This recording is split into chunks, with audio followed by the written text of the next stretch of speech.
May I have your attention, please?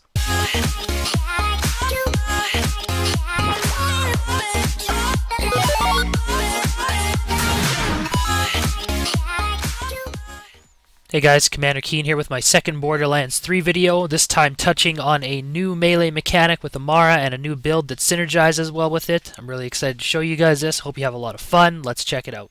Alright guys, let's jump straight into this one, just like our last one. Just same as last time for anybody who's just here to pull that skill tree. I'll put one up right there for you. Take a good look at it. Put it in your memory bank. Screen cap it. Copy paste. Whatever you gotta do. Hold on to it. Keep it tight. Play with it. Have fun with it.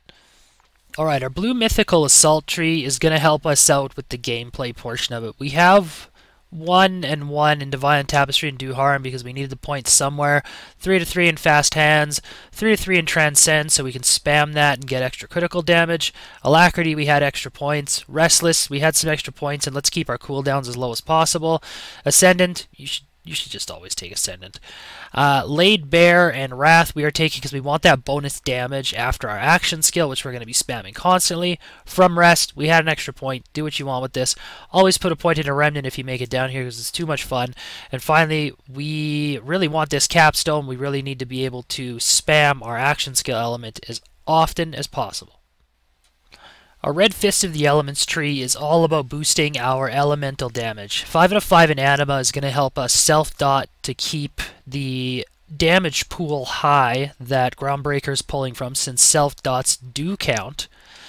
We've got 3 and 3 at a steady hands, just we had some extra points to spend and this is a good place to throw it. 5 out of 5 of Infusion to make sure that as much of our damage is being converted to elemental as possible.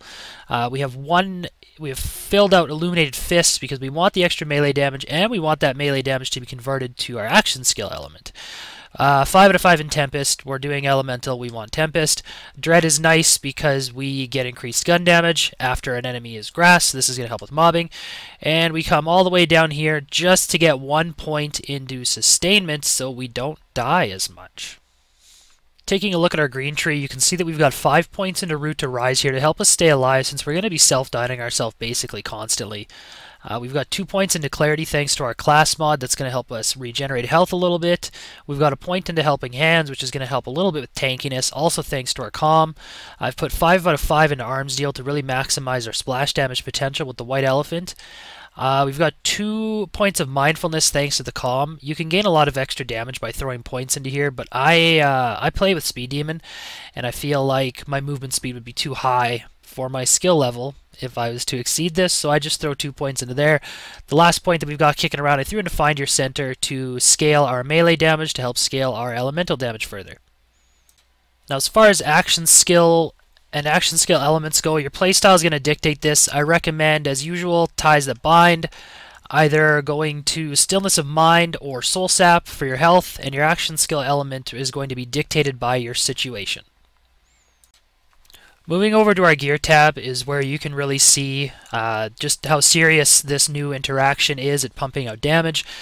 In this instance of killing the Ruiner in the clip that you just watched, I'm using a 300/90 FacePuncher, a Spiritual Driver, an Elemental Projector White Elephant, and nothing else. No grenade, no shield. Is it nice to have an extra element? Absolutely.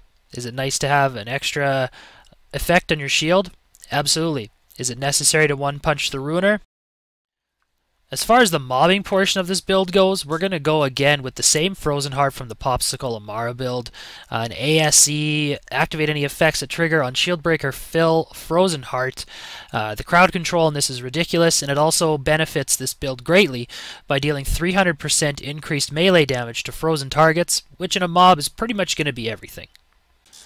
As far as a grenade goes, it's really dealer's choice. You can do a ton of damage to bosses and other enemies without even utilizing one, but there's a wide variety of grenades that synergize really well with this build. I found that the best ones to use, Fish Slaps for dealing melee damage was always nice, but realistically if you have anything with an ASE element on it that is outside of your action skill element, you can utilize this to help keep 25 stacks of mindfulness on yourself and pick up the bonus damage from that.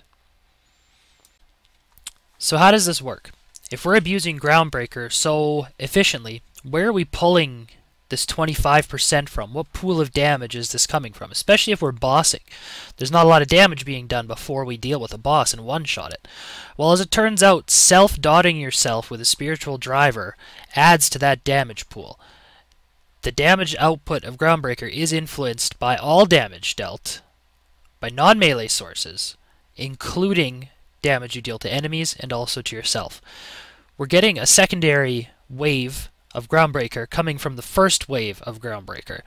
By utilizing self-dot damage, we're priming or kickstarting the first wave with extra damage to exponentially increase the amount of damage that the second wave of Groundbreaker is doing after our White Elephant's proc.